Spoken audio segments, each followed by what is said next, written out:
à tous et à toutes les amis, moi c'est Kedjin, j'espère que vous allez bien. Et aujourd'hui un petit il était une fois la vie un peu spécial puisque j'ai le plaisir d'avoir Doko avec moi pour un Ce vlog. n'est pas vrai, je suis Lex Luthor. Ça fait, on n'en a pas fait depuis que la chaîne existe. C'est ça. Les Donc, vrais savent. donc on va en profiter de la sortie de Wonder Woman pour faire un vlog à deux. Voilà, donc voilà, il était une fois Wonder Woman de Patty Jenkins. Alors donc Wonder Woman, quatrième film de l'univers DC au cinéma, enfin dans ce qu'ils appellent le DC Universe, voilà, DC EU. Alors, grosse hype si vous avez suivi un petit peu, puisque le film est très très bien noté, c'est la grosse hype depuis Grosse qu'il est attente depuis Suicide Squad.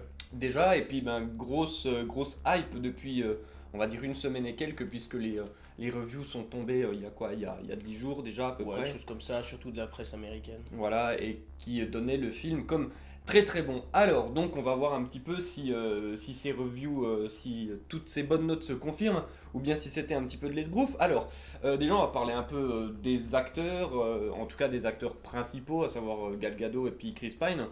Alors Gal Gadot, elle confirme ce qu'on avait vu déjà dans Batman vs Superman, c'est-à-dire C'est que Wonder Woman. voilà, elle est née pour être Wonder Woman. Elle très- arrive à faire la Wonder Woman guerrière, furieuse, elle va faire la Wonder Woman douce, humaine, pas de Donc problème. voilà, c'est vraiment, je trouve que c'est vraiment une actrice qui est bien choisie, et c'est là qu'on voit de nouveau que quand Internet se déchaîne, quand un acteur ou une actrice est choisi pour tel ou tel rôle emblématique. Elle veut pas être Wonder Woman, elle a pas de boobs. Voilà, c'est ça, mais c'était déjà le cas à l'époque de plein d'acteurs, Heath Ledger, les gens avaient gueulé quand Batfleck. voilà, Batfleck, etc. Et puis une fois qu'on voit les films, on se rend compte que ça va très bien, ça colle même très très bien dans le cas de Gal Gadot. Donc ça c'est bon. On s'en doutait un peu, puisque pour le peu qu'on en avait vu dans Batman vs Superman, elle collait très bien, mais Il arrivait à faire déjà passer des nuances à ce niveau-là. mais là, de voir vraiment le film qui va s'intéresser à toute sa jeunesse, entre guillemets, si on peut dire ça, mais sa jeunesse, on va dire, en tant que guerrière, est intéressant, parce que du coup, on a vraiment toutes les nuances du personnage, toutes les choses différentes qu'elle va avoir à vivre, et donc qui donne un personnage quand même très nuancé, qui est relativement intéressant, et que Gal Gadot rend bien. Ensuite, il y a Chris Pine, et Chris Pine, moi j'ai adoré dans le film, parce que il a vraiment presque ce flegme en fait. Il passe naturel, il est juste tout le temps, et encore, on l'a vu en VF, Oui. mais en VO, quand on voit les bandes annonces, il a cette. Déjà dans les bandes annonces, on le voyait, qu'il y avait une aisance très particulière Qui est Chris pas celle Pine. de quand il joue Kirk, c'est encore différent. On Voilà. pourrait croire comme ça vite fait, mais en fait non, ça reste différent de Kirk, qu'il arrive à Voilà, proposer d'autres trucs. d'autres trucs, et surtout, c'est vraiment ça, il est très très juste. C'est ce que je disais, c'est presque un de ses meilleurs rôles jusqu'ici. C'est vraiment, il a ce côté un petit peu fanfaron, un petit peu, voilà, jeune trou du cul, entre guillemets, comme dans Star Trek, mais plus juste, moins, entre guillemets, caricatural que de Star Trek. Plus moins mature clairement, parce qu'il a connu la guerre, il sait pourquoi il y est, il essaye de sauver justement ce qu'il peut sauver, donc il est pas non plus là pour plaisanter quoi. Voilà, et bon, quoi qu'il arrive, Chris Pine, c'est un acteur que moi j'aime beaucoup, qui est toujours, je trouve, qui fait partie des acteurs, on va dire, grand public, qui joue dans beaucoup de grosses productions, mais qui est jamais hors rail, qui est toujours très bon. Et là, vraiment, avec Wonder Woman, je trouve qu'il a vraiment déjà, il a un super rôle. Son Steve rôle Trevor, de oui. Steve Trevor, déjà qui est un personnage important en tant que tel par rapport à Wonder Woman, mais en plus dans le film en lui-même, juste dans le film, il a vraiment un rôle central par rapport à ce qu'il va apporter à Wonder Woman, et vraiment il a cette justesse dans le jeu qui permet d'avoir vraiment une très bonne alchimie entre les deux C'est acteurs, surtout entre ça Gal aussi Gadot et qui Chris compte, Pine. c'est qu'en plus qu'ils soient bons individuellement, ils ont surtout une bonne alchimie ensemble. Voilà. Donc ça fait que ça clair fonctionne bien. Franchement, à partir du moment où il arrive dans le film, c'est-à-dire que le film commence, il y a quand même peut-être un quart d'heure, 10 minutes. 10 minutes, un quart d'heure, 10 minutes, vraiment je pense. juste entre Amazon, où on monte juste Themyscira. Mais ensuite, là, au bout d'un quart d'heure, 20 minutes, il y a Chris Pine qui arrive, et après une petite scène d'action, etc., qu'on voit un petit peu dans la bande-annonce, il commence à y avoir l'interaction entre les deux, et franchement, au bout de 5 minutes d'interaction entre les deux, c'est bon, on a dit, ok, c'est bon, ça marche, ça va rouler comme sur des roulettes pendant tout le film. Donc, maintenant qu'on a parlé un peu des acteurs, bon, on va pas revenir sur tous les acteurs, parce qu'il y a un acteur en rôle particulier. après, ils sont Voilà. là pour voilà, hein, c'est les seconds rôles, c'est plus les méchants que des gentils. Les gentils, au final, il n'y en Voilà. a pas 36. Mais on va parler non plus. Là, on parlait vraiment juste des acteurs, on va revenir peut-être plus en détail sur les rôles en question plus tard, quand on parlera vraiment de l'histoire. Mais d'abord, on va faire un petit point sur la mise en scène de Patty Jenkins, qui est plutôt intéressante parce qu'elle arrive à être très calme, très posée, à pas en faire des caisses quand il faut ne pas en faire des caisses, quand il faut être calme, quand on va être sur de l'histoire, vraiment. Il y a des scènes qui sont très bien, qu'on voit dans la bande-annonce quand ils dansent autour du feu là, dans le village en Belgique. Des choses comme ça qui, voilà, il n'y a pas besoin de trop en montrer. Elle sait, voilà, rester dans le cadre, elle en fait pas des tonnes. Et par contre, dans les scènes d'action, elle se débrouille très très très bien. Bah, surtout les scènes d'action où il y a quasiment pas d'espace. Parce Oui. que ne serait-ce que celles où ils sont dans une ruelle quand ils retournent à Londres pour délivrer des infos et ils se font prendre dans un guet-apens d'Allemands, au lieu, parce ils sont genre 6 autour d'eux, au lieu de faire genre des trucs super cut, Diana qui les démonte tous, en fait, elle fait un plan du dessus. Voilà. Et elle le cut pas. Et donc du coup on voit, et franchement ça Voilà, c'était la bonne décision à prendre pour que ce soit lisible. Et elle reproduit ça plus tard dans le film dans d'autres lieux Dans d'autres assez lieux. étroits. Mais c'est ça Donc, qui est bien, franchement, c'est ça marche bien. que autant elle arrive à très bien faire, elle marche très bien sur les plans étroits, Mm. et en plus elle sait aussi très bien occuper l'espace quand on est sur des plans très vastes. Ça se voit normalement, notamment sur l'attaque de Themyscira au début par les Oui. Allemands, où c'est sur toute une plage, et elle utilise vraiment, c'est le cas de le dire, toutes les cordes de son arc. Il y a du ralenti, il y a des grands plans larges avec des super mouvements de caméra, etc. Et d'ailleurs, fait intéressant, l'utilisation du ralenti est très bien exploitée parce que justement, j'ai tendance à trouver que parfois, l'utilisation des ralentis dans les films, des fois, c'est des cache-misères pour montrer que finalement, le réalisateur ne sait pas filmer une scène d'action. Paul Devilliers Anderson. Voilà. Pardon. Si vous avez vu les Resident Evil, vous savez de quoi on parle. Mais bien souvent, enfin trop souvent, je dirais, le ralenti est utilisé parce que on ne sait pas trop comment filmer ça. Et donc du coup, on le filme tout au ralenti en se disant, ben voilà, c'est bon comme ça, c'est lisible. C'est des gens qui ne savent pas faire des cuts et qui se disent, bah comme ça, c'est lisible. Et là, en réalité, non seulement ça rajoute du style à la scène, mais non Donc, ça seulement permet de comprendre aussi. ça a du sens parce que par exemple au début, la scène est dans une bande-annonce Mm. d'ailleurs, où vous voyez un Allemand qui tire sur la plage à Themyscira et vous voyez la balle comme ça et vous voyez Diana qui suit la balle comme ça au ralenti. Et au départ ça peut paraître juste anodin, se dire la scène est gratuite, ils font un ralenti comme ça, c'est cool, on voit la balle au ralenti, on va dire. Mais après par la suite on se rend compte que finalement les Amazones ont beaucoup de mal à éviter les balles des fusils. Alors que Diana, elle, dès qu'elle va être contre des flingues, etc., on se rend compte qu'elle, limite, c'est à l'instinct, elle évite les balles, pas de soucis, et on se rend compte que finalement, l'utilisation du ralenti nous permet d'imaginer qu'en réalité, c'est elle qui a une espèce de sixième sens pour, voilà, un instinct qui permet de voir un peu au ralenti, même si c'est pas ça exactement, mais vous voyez où je veux en venir, en termes de mise en scène, c'est intéressant. Donc vraiment, on a des scènes d'action qui sont bien foutues. Mais surtout varié, parce que t'as des scènes d'action dans des lieux étroits qui bougent pas, dans des lieux étroits où ça bouge un peu. T'as des trucs en forêt où elle est, enfin, soit stoïque à pied, soit elle est à cheval. T'as des trucs sur des grandes pistes d'atterrissage d'aéroport, soit c'est aérien, soit c'est par terre. Elle arrive à varier les scènes d'action et à faire qu'elles soient toujours justes. Voilà. De jour, de nuit, de... Et en plus, ce qui est intéressant, c'est que même Wonder Woman en elle-même n'est pas le fait qu'elle utilise parfois son épée, parfois le lasso, parfois le Ouais, bouclier. Elle utilise toute la panoplie. Voilà.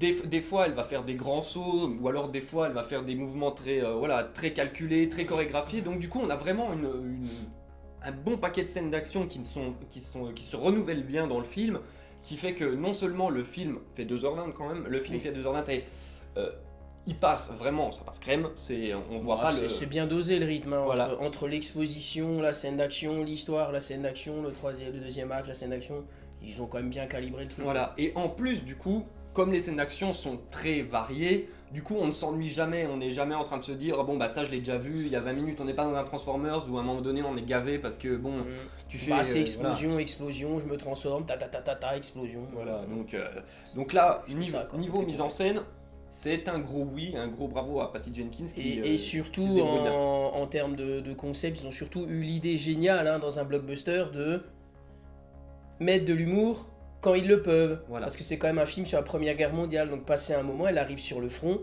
il n'y a plus d'humour. Voilà. Ce qui est logique, parce qu'on n'est plus trop là pour rigoler. Il y a d'autres blockbusters, ils niqueraient toute leur tension en foutant une blague là où il faut pas. Là, non, c'est Voilà. la première moitié, voilà, on parcelle d'humour parce que Diana découvre l'univers, enfin le monde des hommes. Et après, comme elle découvre le front, bah, faut plus rire. Donc il y a C'est ça. plus de. Il y a vraiment, comme tu dis, un bon dosage, une logique en fait, une logique d'écriture. Ce qu'on ne retrouve pas forcément dans toutes les productions super-héroïques, ou en tout cas, voilà, pour ne pas... Pas dans Suicide Squad. Voilà, où au début, elle fait des blagues, et pas forcément, c'est pas forcément de l'humour, mais c'est de l'humour de situation. Vous voyez, par exemple, bah, elle se change pas, mais elle a quand même son épée et son bouclier, elle fait 2-3 trucs. Et du coup, c'est drôle, c'est globalement drôle, mais c'est juste, ça tombe pas comme un cheveu sur la soupe, comme des blagues de situation pour faire du fun dans de l'action. Ça, c'est typiquement C'est Marvel pas qui genre le Harley fait. Quinn qui vient, qui fracasse une vitrine. Ah, mais nous, on est méchants, hein. Voilà.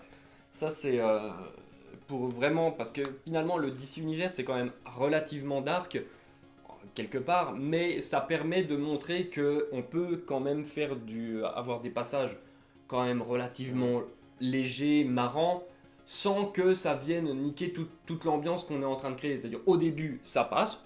On est sur un personnage qui découvre, donc forcément qui n'est pas en adéquation avec l'univers dans lequel elle évolue. Donc forcément, il y a plein de blagues qui marchent très bien. Et puis après, la deuxième partie du film, là, on va être sur un ton plus sérieux. Et donc du coup, l'humour disparaît. Ou il y a toujours deux ou trois légères réparties comme ça, Oui, vaguement, de Trevor, etc. C'est un peu tassé, quoi. Mais voilà, au moins c'est bien dosé. Donc, du coup, on va parler un peu de l'histoire, qui globalement, je trouve, est très bien foutue.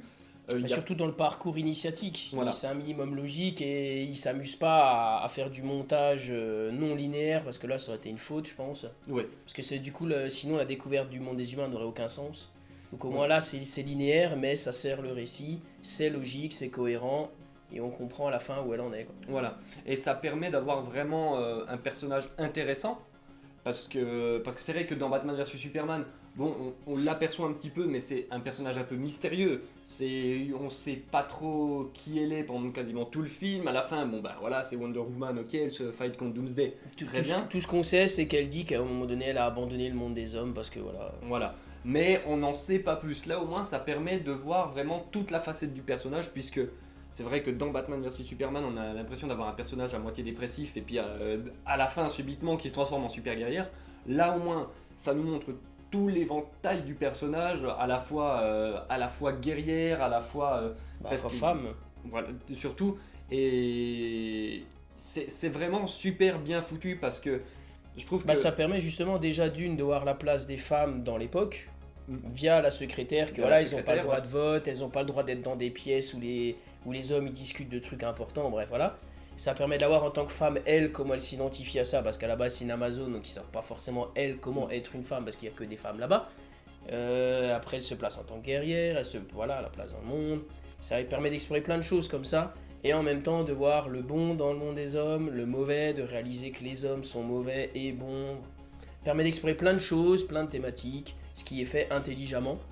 voilà. Qui prend un peu de temps, mais personnellement, à part une ou deux longueurs de 2 minutes, voilà, il n'y a pas vraiment de scène à supprimer, ça passe crème, les 2h21 on les voit pas. Donc l'histoire est bien construite, elle est intelligente et elle file comme ça, quoi. Et d'ailleurs, en parlant de ça, ce qui est tout en ne négligeant pas les sidekicks. Il n'y a pas que du Diana non plus, même si c'est la plus importante. Et pour revenir là-dessus, du coup, par rapport au second rôle, c'est aussi sympa d'avoir mis des méchants qui servent on va dire des méchants entre guillemets secondaires, qui servent pas à rien, qui sont pas juste là pour faire du nombre, pour faire de la galerie. C'est-à-dire que vous avez le général Ludendorff et le docteur Poison. Le docteur Poison, c'est la nana qui a un masque bizarre. Voilà. Et donc, eux, ils servent à quelque chose. C'est-à-dire que c'est eux qui, en premier lieu, portent le récit en tant qu'antagoniste. C'est à cause d'eux que Trevor va tomber par hasard sur les Amazones. On va pas vous spoil, mais en gros, c'est à cause d'eux que la mission globale est lancée. Mais à la fin, il y a évidemment le méchant, le grand méchant suprême Arès, donc le dieu de la guerre qui est là aussi en tant qu'antagoniste, on va dire caché, Bah, il y a son ombre qui plane tout le long du métrage, hein, voilà, clairement. c'est ça. D'où le petit truc, le petit fil rouge qui est Arès. Voilà. Alors, à ce propos, donc on va parler d'Arès, du coup. Alors, on va spoil très clairement. Là, on est là, on va être sur du spoiler. Donc, à partir de maintenant, si vous n'avez pas vu le film, eh bien, vous pouvez continuer de nous regarder, mais en mutant la vidéo, en mutant le son, ce qui, du coup, vous allez voir deux idiots qui gesticulent sans son. C'est complètement. Sauf si vous ridicule. lisez sur les lèvres, mais à ce moment-là, Mais dans ce cas, vous êtes un espion. Dans ce cas, il faut quitter la vidéo, voilà, et aller voir le film. Mais si vous avez vu le film, eh bien, vous pouvez continuer. Donc, Arès, qui est donc Moustachu. qui est joué par, j'oublie toujours son nom parce qu'il a un nom à rallonge. J'allais dire Darwin Wenham, mais non, ça c'est Faramir, c'est pas le même. Oui, mais Rémus Lupin dans Harry Rémus Potter. Lupin dans Harry Potter. Et en fait, moi j'ai juste un léger souci, c'est-à-dire que, en fait, bon, déjà on le grille assez facilement dans À la le moitié film, du à la film, moitié il est du grillé film. si vous avez un minimum l'habitude de ce Voilà. genre de personnage. Au bout d'un moment, vous dites lui. Voilà. Et Anguille Sourois. Le problème, c'est de prendre un acteur très connu pour, a priori, le faire jouer un rôle vraiment secondaire. Ça n'a pas de sens. Ça n'a pas de sens. Et donc on se dit, ce personnage-là, on le voit très peu, mais on le fait revenir quand même. Et il est légèrement bizarre. Et donc du coup, vous le calez assez vite qu'en fait c'est Arès. En tout cas, enfin, pas avec certitude non plus, mais vous avez quand même un très très sérieux doute. Voilà, Hein, vous mettez quand même, vous misez bien vos pièces dessus. Et du coup, le souci, en fait, moi, que j'ai personnellement, bon, en fait, à la fin, à la toute fin, il va mettre il se construit une armure vraiment en mode Arès, je fight, etc. Donc ça passe très bien, ça fait vraiment badass, voilà, dieu de la guerre. En plus, à un moment donné, bon, c'est de c'est du métal qu'il récupère un peu partout pour se faire une armure qui est à moitié en fusion. Et à un moment donné, du coup, il a le casque qui n'a pas encore de trou pour les yeux, il met juste les deux doigts comme ça, il tire. Du coup, la scène en elle-même est très classe. Mais moi j'ai juste un problème avec l'acteur en fait parce que du coup je trouve que ça crée un problème de casting. Bah, je pense que c'est surtout à la base pour l'aspect. Il y a toute une partie où il essaye de séduire Diana, de l'argent de son côté. Donc, du coup, peut-être que c'est pour ça qu'ils ont voulu cet acteur-là. Oui, Pour mais- faire d'abord l'aspect un peu. Mais ça aurait été bien justement qu'à ce moment-là, si ça marche pas, bah, tu révèles ton vrai visage. Donc, tu enlèves le masque ouais, du gentil papy moustachu et tu prends un gros baraque et voilà. c'est ça. Ça aurait pu être une idée aussi. Ça aurait pu être une idée parce que là du coup j'ai un léger problème de le. Bah, tu l'imagines pas sous. Parce que l'armure d'un coup, il a pris 3 tours de bras quoi. C'est ça. Donc, avec Donc, l'acteur, vu que tu connais sa carrure à la base. Donc bon après c'est pas très grave. Non, parce que lui-même. c'est un dieu, donc on imagine quoi là. De toute façon, il a le pouvoir, c'est le plus important, sa C'est carrure, on s'en fout. c'est ça. Mais je trouve que c'est légèrement dommage parce que c'est moins badass. C'est vrai que le fait que quand il va murmurer à l'oreille de Diana, ouais, vas-y, rejoins-moi, tu vois, les humains, c'est cool de l'avoir comme ça, mais c'est dommage qu'à la fin, il se transforme pas, qu'il ôte pas genre le masque et puis qu'il ait pas un vrai Et visage. clairement, le récit est pas manichéen, hein, parce que la mère de Diana au début lui présente un conte sur la création des humains, Qui est très bien Arès fait, qui d'ailleurs. corrompt les humains, et il y a eu un problème sur l'Olympe. Et à la fin, Arès qui donne une autre version. Donc tu choisis laquelle est vraie, les deux sont peut-être vrais, machin, mais du coup, ça fait que c'est vraiment pas manichéen comme film, parce qu'on nous épargne pas qu'à la base, les hommes, c'est quand même. Ils sont capables de se faire la guerre entre eux sans Arès qui leur murmure à l'oreille, donc Voilà. ça évite cet écueil-là au moins. Et en plus, ça permet aussi de comprendre pourquoi Diana après s'est retirée, puisque à la fin, elle va tuer Arès en se disant, ben voilà, j'ai Elle a tué le accompli dieu sa de la mission. guerre, j'ai accompli ma mission, normalement ça devrait bien se passer. Et en réalité, comme là c'était la première guerre mondiale, derrière il va y avoir la seconde guerre mondiale, plus les autres guerres, les petites guerres, enfin il n'y a pas de petites guerres, mais les guerres pas mondiales un Bah, peu les guerres partout. froides, les guerres en Irak, Voilà. les guerres machin, les guerres bidules. Donc du coup, elle, à un moment donné, elle doit se dire, bon bah écoutez les gars, moi j'ai fait ce pourquoi j'étais là, si vous continuez à vous taper sur la gueule, tant pis, moi j'ai rempli ma mission. Donc ça, on comprend aussi pourquoi elle est un peu blasée dans le... Voilà, là-dedans, Ouais, bah oui. et à la fin de Batman vs Superman, voilà, elle va revenir en mode, bon allez, ok d'accord, Faut Doomsday, se il y a réintéresser quand au même, monde. voilà, il y a quand même une sacrée grosse paire de couilles de monstres, donc quand même... puis bon, l'autre, il n'a pas de pouvoir, c'est Batman, donc on va quand même aller lui filer un coup de main. Du coup, en parlant de ça, du coup, on va revenir sur le DCEU, à savoir, en fait, moi, ce qui me gêne, en entre guillemets, dans tout ça, c'est que le film est super hypé, tout le monde dit ouais, c'est le meilleur film d'ici depuis The Dark Knight, excellent, énorme, super, plein de superlatifs, etc. Moi je suis d'accord, je trouve que le film est très très bien, Très, très etc. Mais moi je ne comprends pas vraiment pourquoi un film comme Wonder Woman à 98%, 97% sur Rotten Tomatoes ou sur les films que ça de review et que derrière tu prends Batman vs Superman et qu'il est à 30 et quelques 30-40 alors que fondamentalement à part le fait que ok sur Wonder Woman au moins on a un montage qui est logique, il n'y a pas de scène coupée qui aurait dû être dans la version... Il y a en tout cas aucun plan visible dans les bandes annonces qui n'est pas dans le film. Voilà. Et le film en lui-même marche très bien dans son montage cinéma. Donc j'imagine qu'il doit y avoir 5-10 minutes grand max de scènes coupées. Mais elles sont pas obligatoires au film, clairement pas. Alors, Voilà. là où Batman contre Superman, déjà dans le montage ciné, il y avait des problèmes. Voilà, mais ça c'est pas un problème du film en lui-même, c'est vraiment un problème, Oui, on va dire de prod. Mais du coup, voilà. oui, les critiques sont pas cohérentes parce que c'est la même photographie, clairement. Hein. Si vous attendez à Ouais. avoir des couleurs dans Wonder Woman ou autre, au début c'est paradisiaque, mais c'est comme dans Batman contre Superman. Au début, l'eau elle était bien bleue, machin bidule. Mais sinon, après la photographie, surtout dans la nuit à la fin, ça se voit que c'est la même que Batman Voilà, contre c'est Superman. Hein. Ils ont gardé, mais c'est bien d'ailleurs parce qu'ils ont gardé une cohérence Voilà, il y a visuelle. une cohérence visuelle, il y a une cohérence visuelle. musicale, ça on le dira plus tard. Il y a une cohérence On va en revenir, scénaristique, il y a une cohérence au début et à la fin. On a une scène pour placer ça dans le contexte du DCEU. Voilà. Et Donc, du coup, moi j'ai vraiment ce problème à me dire, mais pourquoi taper sur Batman vs Superman? Ok, tu peux taper, dire le montage, les prods, on fait n'importe quoi, parce que bon, bah la version, quand on voit la version définitive, la version Director's Cut de Batman vs Superman, on dit oui, quel est l'idiot qui a coupé ces 20 minutes là du film, parce qu'elles m'ont l'air quand même super importantes pour mieux comprendre le délire, mais globalement, on est sur la même dynamique de récit, on est sur des personnages qui sont pareil, très bien écrits.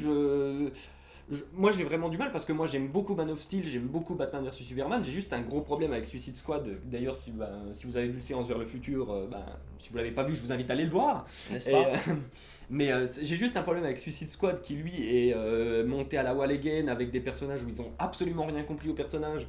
Et, Ce film va à l'encontre du bon sens, voilà, tout simplement. tout simplement. Mais non, Wonder Woman est de la même trempe que... tu peux pas honnêtement dire Wonder Woman, ça n'a rien à voir avec Batman contre Superman, je suis désolé, parce que clairement que ce soit sur la forme ou le fond, c'est pareil, parce que même Wonder Woman, hein, vous verrez dans le générique, histoire de Zack Snyder. Hein, donc, Voilà. Donc sur le récit, on est sur les mêmes gens qui l'ont écrit, on est sur le même genre de photographie, on est sur le personnage existait déjà dans Batman vs Superman, donc on est juste sur sa genèse et vraiment sur expliquer tout le truc. Donc moi très, très clairement, il est très bon, oui, mais il s'inscrit déjà pour moi dans la continuité de Man of Steel et de Batman vs Superman qui pour moi était déjà très bien. Et Alors, pour moi, Batman contre Superman reste le meilleur à choisir entre Man of Steel, lui et Wonder Woman. Moi, je choisis Batman contre Superman. Hein. Oui, moi aussi. Et je trouve que même si, en fait, c'est surtout que je les place à égalité. J'en vois pas un qui est particulièrement meilleur que l'autre. En fait, on est vraiment sur des histoires qui sont dans le même style avec voilà, on va se répéter.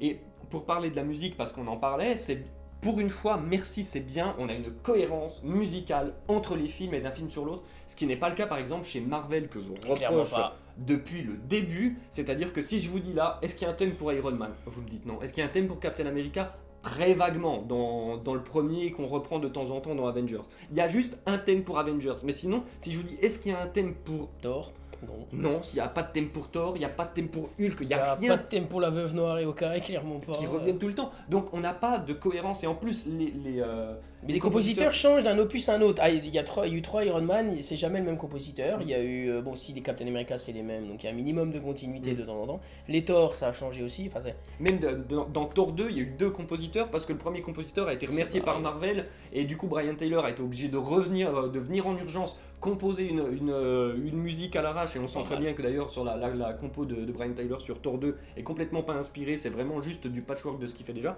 Donc c'est un gros problème chez Marvel et dans certains autres films d'ailleurs de pas avoir de continuité musicale. Là où dans DC c'est des compositeurs différents, hein, parce que dans Wonder Woman c'est le frère d'Harry Gregson Williams, je connais plus son prénom. C'est Rupert Gregson Williams, qui n'a rien à voir avec Junkie XL ou Hans Zimmer, voilà. Mais tu sens les percussions, certains accords de violon, et surtout il ramène qu'on avait déjà dans la bande-annonce, le violon électrique, le ta la Et en plus, ce qui est bien, c'est qu'il l'utilise. l'univers. Il l'utilise, mais il crée quand même un autre thème Et ça c'est bien, c'est-à-dire il a créé son thème à lui qu'il réutilise, qui est vraiment un thème à Wonder Woman. Et de temps en temps, quand vraiment il y a des grosses scènes d'action, Il fait des montées et voilà, puis ça arrive. des fois il tease, c'est-à-dire que tu crois que le thème va arriver, pas du tout. Hein, il te tease, il fait et non, c'est non plus tard. Mais sinon c'est vrai qu'il l'utilise quelques fois et puis Mais dans le générique, la c'est musique utilisé. est très très bonne. Hein. Voilà, Là, ouais, moi, ouais. j'ai rien à dire sur cette musique, elle est héroïque, elle rappelle les autres films, elle est très bien toute seule en elle-même. Voilà.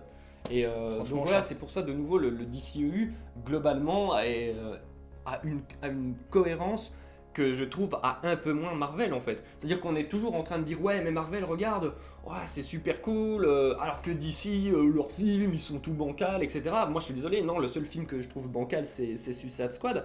Pour moi Man of Steel, en fait le problème c'est que la plupart des gens viennent nous dire ouais mais ils sont un peu longués, mais c'est bien d'avoir des films de super-héros qui prennent leur temps aussi, qui prennent le Bah, temps surtout qu'il y en d'amener aura, leurs il y en aura personnages. moins chez DC, donc on sait toujours pas est-ce qu'ils feront vraiment un Man of Steel 2 un jour. Voilà. Bon, Wonder Woman 2, ça semble plus ou moins officiel parce que ça s'est rentabilisé très très très Bah, très oui. vite. Premier week-end d'exploitation, le film était remboursé, donc a priori, vu comme c'est lancé, ça va très très bien marcher. Et même Suicide Squad a très bien marché finalement, Et hein, voilà, même parce s'il qu'on est peut, on peut critique. pas vraiment parler de phases dans l'univers d'ici. Vu leur calendrier, c'est pas vraiment des phases, même si du coup c'est pas une Justice League partie 1, partie 2, c'est plus Justice League 1, tout un tas de films Justice League 2. Mais enfin, on peut pas vraiment non plus parler de phases. Donc, Voilà, mais dans Marvel, si vous regardez bien, il y a moins de cohérence. Ok, les personnages reviennent, bah, de toute façon, Marvel, c'est pas compliqué, c'est quasiment tous fait dans son coin. Vous gardez juste les Avengers et Captain America. C'est là où il se passe vraiment des trucs pour le statu quo de l'univers. voilà. Le reste, c'est du bonus, c'est bien, hein, c'est voilà. Mais si vous enlevez tout le reste des films, vous comprenez quand même ce Voilà. qui se passe dans l'univers. Alors que là, actuellement, le DCEU, c'est vraiment, on a vraiment des films interconnectés, mais qui marchent tout seuls. C'est ça qui est bien, c'est-à-dire que Marche très bien Batman tout versus seul. Superman, même si t'as pas vu Man of Steel, Ça marche quand fonctionne. même. Parce que justement, t'as tout le prologue dans le film avec la bataille Exode Voilà, dans donc t'as Metropolis compris. qui te fait comprendre. Même Suicide Squad est complémentaire dans cet univers-là, parce qu'on comprend à la fin, il y a Bruce Wayne qui revient, et puis même on voit un petit peu de Flash, un petit peu de Bon, Batman de de toute temps façon, en il n'est temps au pas début. indispensable, hein, Suicide Squad, Voilà. à l'univers, clairement. Mais je veux dire, ce qui est bien, c'est que non seulement il n'est pas indispensable, mais il s'inscrit bien Oui, quand même oui, dans... bah, il s'emboîte. Hein. il s'emboîte. Il suffit d'une phrase, c'est pareil, c'est dans Wonder Woman, il y a une scène au début, une scène à la fin qui sont dans le présent. Ça suffit à l'emboîter dans l'univers. C'est ça, marche et très bien. mais en plus d'avoir un film bien sur un personnage pour bien vraiment l'expliciter, ça rentre bien dans le... Donc le film marche tout seul, mais il s'inscrit très bien dans le DCEU parce qu'il nous permet, dans la logique narrative qu'ils ont construit, à ce moment-là, d'expliquer le personnage de Wonder Woman. Donc on a vraiment... Ce qui est bien, c'est que... Parce qu'elle fait vraiment un cheminement. Hein, Voilà. entre parce qu'au début, elle a limite la même logique qu'une enfant au début. Oui. Elle varie pas dans son délire. C'est faut tuer Arès. C'est Jusqu'à ce qu'elle va dans le monde des humains et elle commence à être confrontée au monde. Petit à petit, ça évolue au contact de Steve Trevor, au contact de la guerre, etc. Et à la fin, on la trouve avec un état d'esprit plus proche de ce qu'elle a dans Batman contre Superman. Et voilà. Ben, on a vraiment le Donc il y a cheminement... un cheminement vraiment complet, quoi. On peut le dire, en fait, c'est le cheminement, elle passe vraiment de l'état de petite fille, parce que même si, quand elle part, elle est Ah oui, adulte, clairement, ça fait. Elle mais a un cheminement. un minimum de maturité d'enfant, ça se voit parce qu'elle fait Voilà, c'est ça. Même Geoff Jones a réussi à placer la scène de la glace. La scène La de glace. La Voilà. super glace. Pour ceux qui ne sauraient pas, donc c'est Dans les New 52, je crois que c'est le numéro 3 de Justice League du reboot qu'ils avaient fait à l'époque. Il fallait caler une scène avec une glace, qu'elle découvre les merveilles du monde, c'est une glace à la vanille. Voilà, et donc dans le film, ils l'ont casé aussi. Geoff Jones, qui est devenu entre-temps on va dire le patron, Chapeauteur. voilà, le Kevin Feige Voilà. de chez DC, donc voilà pour l'anecdote. Et ouais, donc il y a vraiment ce cheminement, cette transformation de la petite fille en femme, donc à travers tout ça, qui est très intéressant et qui permet vraiment de bien s'insérer. Et du coup, on a vraiment chaque personnage qui, dans chaque film, on comprend son cheminement. C'est-à-dire dans Man of Steel, on a tout le cheminement de Superman. Superman. Dans Batman versus Superman, mine de rien, on a quand même Pas mal le cheminement de Batman et un peu de Superman. Et ensuite, et là maintenant, on a besoin de comprendre le cheminement de Wonder Woman. Donc c'est très intéressant. Et même avec Suicide Squad, on a un cheminement de pourquoi on a besoin de la Justice League. Parce que quelque part, la Suicide Squad, bon bah Ça va pas, quoi. ça marche pas. Hein, Ça marche pas. C'est peut-être pour ça qu'ils ont fait exprès de Peut-être, on sait niquer pas. leur film. C'est oui, mais vous voyez, hein, le film est tout pourri, donc on est obligé de faire Suicide Squad, de faire Justice League Yes. pour avoir des bonnes équipes. Je disais donc, avant d'être brutalement interrompu par cet appareil, donc en conclusion, il y a un bon rythme, il y a des bons personnages, ils sont très bien écrits, il y a une bonne découverte de l'univers, l'histoire sait où elle va, il n'y a pas de problème de montage anarchique, il y a une très bonne musique, il y a des bons effets spéciaux, à part peut-être une ou deux incrustations foireuses, mais je sais pas si c'était la 3D du film ou pas qui a gâché le truc pour moi.